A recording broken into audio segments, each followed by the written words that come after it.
तो राहुल गांधी का प्रमोशन जितना होगा या राहुल गांधी खुद को जितनी ताकत दे पाएंगे या कांग्रेस जितना ज्यादा उठ पाएगी उतना ज्यादा इस मुल्क की रीजनल पॉलिटिकल पार्टीज को नुकसान होगा। अगर जो बीजेपी की कोशिश है जो सिर्फ एक अपना मोर्चा रखे एनडीए का और सारी की सारी पार्टीज मिलके कांग्रेस के साथ खड़ी हो जाए, उसका फायदा बीजेपी को। तीसरा मोर्चा भी लड़े इसी ताकत के साथ और एनडीए भी लड़े, तो इस मुल्क में 3 मोर्चों का इलेक्शन लड़ना इस वक्त जरूरी है सरकार को बदलने के लिए। राहुल गांधी सिंबल बन गए हैं अपोजिशन के, और कहीं ना कहीं मुझे ये लग रहा है क्योंकि अब इलेक्शन एक टेक्निकल पार्ट है, इलेक्शन खाली वोट दे से नहीं होता, वोट को कैसे इन्फ्लुएंस करके किस वोट को किधर पलटना है इस पे डिपेंड करता है। तो राहुल गांधी का प्रमोशन जितना होगा या राहुल गांधी खुद को जितनी ताकत दे पाएंगे या कांग्रेस जितना ज्यादा उठ पाएगी उतना ज्यादा इस मुल्क की रीजनल पॉलिटिकल पार्टीज को नुकसान होगा अगर वो अपने पेडिस्टल पे अलग से खड़ी ना हुई। और अगर उनको नुकसान होगा तो उनके हाथ से निकला हुआ वोट, उनके हाथ से फिसला हुआ वोट, ये तो तय है कि कांग्रेस की तरफ नहीं जा रहा।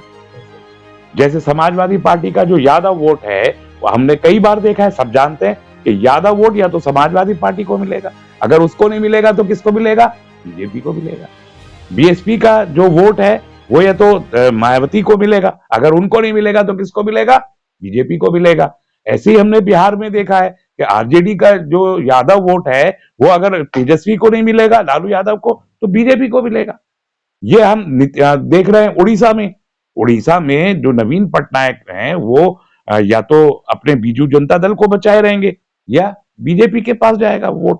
तो जितना प्रमोशन कांग्रेस का होगा, यानी आप तेलंगाना में आप देख लीजिए कि टीआरएस का वोट कांग्रेस की तरफ शिफ्ट होना बहुत मुश्किल है अगर वहां से हटे तेलंगाना में। आंध्र प्रदेश में टीडीपी का वोट कांग्रेस की तरफ या एएसआई का जो वोट है वो टीडीपी की तरफ जाएगा।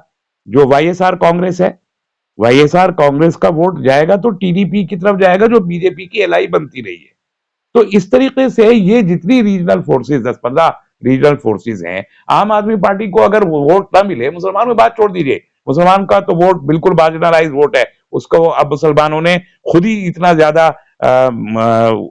गैर अहम कर दिया है कि उस वोट को कोई पूछ लेगा। लेकिन केजरीवाल का जो बेस वोट है आज की तारीख में वो अगर पलटे तो नॉन मुस्लिम केजरीवाल वोट कहां जाएगा? बीजेपी को जाएगा। तो यहां कांग्रेस अगर ताकत में आए, दिल्ली एक मिसाल के तौर पर, दिल्ली में कांग्रेस अगर ताकत में आती है तो मुस्लिम वोट कांग्रेस को चला जाएगा, बस। बाकी जो केजरीवाल का वोट है वो सारा बीजेपी को जाएगा। तो जितनी रीजनल फोर्सेस हैं इनके इस वोटर के पास अल्टरनेट अपनी पार्टी के अलावा कोई है तो बीजेपी है। इसलिए 200-250 सीट पे कांग्रेस बराह रास्त मुकाबले पे है। इसमें अगर कांग्रेस जितनी ताकत पाती है, अगर तीसरा मोर्चा तैयार नहीं होता, एक यूपीए का मोर्चा लड़े, एक तीसरा मोर्चा भी लड़े इसी ताकत के साथ और एनडीए भी लड़े, तो इस मुल्क में 3 मोर्चों का इलेक्शन लड़ना इस वक्त जरूरी है सरकार को बदलने के लिए। अगर जो बीजेपी की कोशिश है जो सिर्फ एक अपना मोर्चा रखे एनडीए का और सारी की सारी पार्टीज मिलके कांग्रेस के साथ खड़ी हो जाए, उसका फायदा बीजेपी को होगा। क्या राहुल को बीजेपी मजबूत करना चाहते हैं? वल्लाह आलम। मेरा सवाल यह है कि बीजेपी को किसने मजबूत किया था? तो ये तो एक सिलसिला है एक दूसरे को मजबूत करने का। और एक मैं जुमला कहना चाहता हूं, मैं जो कह रहा था कि दरिया के नीचे क्या है उसको बस झांकिए, बस एक जुमले में मैं इशारतन कहना चाहता हूं कि भारत के या इस खित्ते की जियोपॉलिटिकली, इस खित्ते की, भारत हो, पाकिस्तान हो, बांग्लादेश हो, या मेरे और आपके वोट से सरकारें नहीं बनती। हम लोग वोट देते जरूर हैं लेकिन सरकार यहां किसकी बनेगी ये कहीं और बैठ के तय होता है। देखिए, हम एक बात हमेशा कहते रहे हैं कि भारतीय जनता पार्टी और आरएसएस फासिस्ट पॉलिटिकल पार्टीज हैं, फिस्ताई ताकत है ना। हमेशा अखबारात में, उर्दू अखबारों में मुस्लिम तंजीमें इश्तहार देती रही हैं कि फिस्ताई कुव्वतों को हराया जाए, तो ये फासिस्ट है। फाशिज्म आज 2023 में राहुल गांधी के इस अरेस्ट के, इस डिस्क्वालिफिकेशन के बाद ये बहुत साफ हो गया कि फाशिज्म इस मुल्क में अब अपने उरूज के पर खड़ा है, उरूज पे खड़ा है। फाशिज्म का मतलब ये होता है कि फासिस्ट फोर्सेस डेमोक्रेसी को बिल्कुल पनपते हुए देखना नहीं चाहती।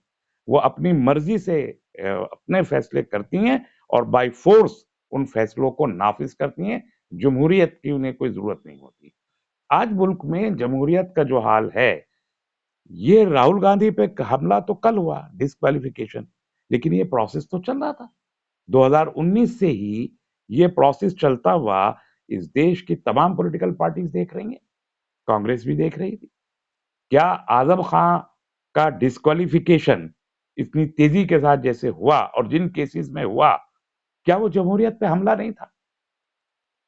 आजम खां जो 50 साल से वहां एमएलए या एमपी या मिनिस्टर रहे हैं, राहुल गांधी की जितनी उम्र है उससे ज्यादा उनका बड़ा पॉलिटिकल कैरियर है। जब आप उस इतनी बड़ी शख्सियत के ऊपर भैंस चोरी, बकरी चोरी, किताब चोरी के जैसे मुकदमात कायम करेंगे और इन मुकदमात के तहत उसकी मेंबरशिप को आप डिस्क्वालीफाई करेंगे पार्लियामेंट से, एक चुने हुए नुमाइंदे को जिसको 5 लाख लोगों ने वोट किया है। राहुल गांधी को 5 लाख से ज्यादा लोगों ने वोट किया है। इन 5 लाख लोग वोटर्स की कोई हैसियत नहीं है, इनका कोई मकाम नहीं है, इनको जलील कर देंगे आप। आपने रामपुर के उन लोगों को, जिन्होंने 5 लाख लोगों ने आजम खां को वोट दिया, उनकी कोई हैसियत नहीं, सिर्फ उस एक कंप्लेनेंट की हैसियत है जो इल्जाम लगा रहा है, सिर्फ उस एक कंप्लेनेंट की हैसियत है जो मोदी के खिलाफ अपनी हर्टफुल होने की बात कर रहा है, सिर्फ उसकी हैसियत है। इन 5 लाख की कोई हैसियत नहीं। क्या है ये जमहूरियत?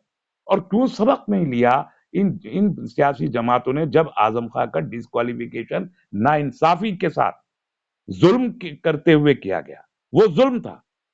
तमाम कांग्रेस पार्टी, कम्युनिस्ट पार्टियां और जितनी पॉलिटिकल पार्टी जो डेमोक्रेसी और सेकुलरिज्म की दुहाई देने वाली पॉलिटिकल पार्टी हैं, इन पॉलिटिकल पार्टी ने आजम खां के डिस्क्वालिफिकेशन पे एक लफ्ज मजम्मत तक का नहीं कहा, ये जानते हुए भी कि भैंस चोरी और बकरी चोरी के इल्जाम में इनका डिस्क्वालिफिकेशन किया जा रहा है।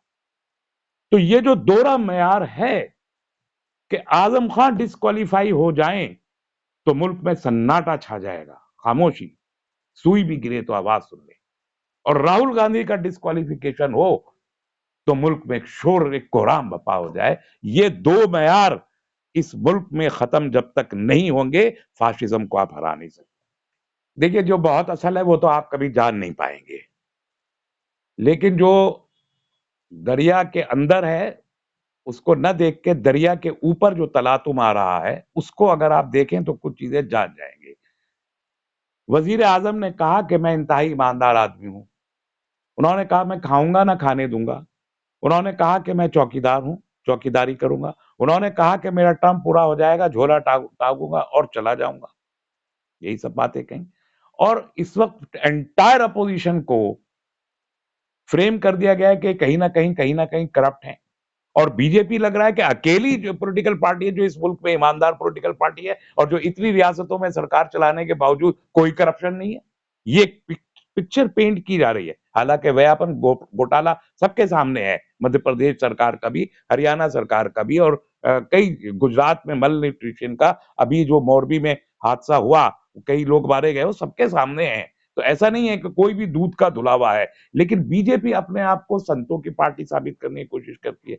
ऐसे में 10 लाख करोड़ का जो अडानी घोटाला है, 10 लाख करोड़ का, इसके जो रिलेशनशिप प्राइम मिनिस्टर के साथ है, ये आज नहीं तो कल और कल नहीं तो परसों खुलेंगे तो जरूर।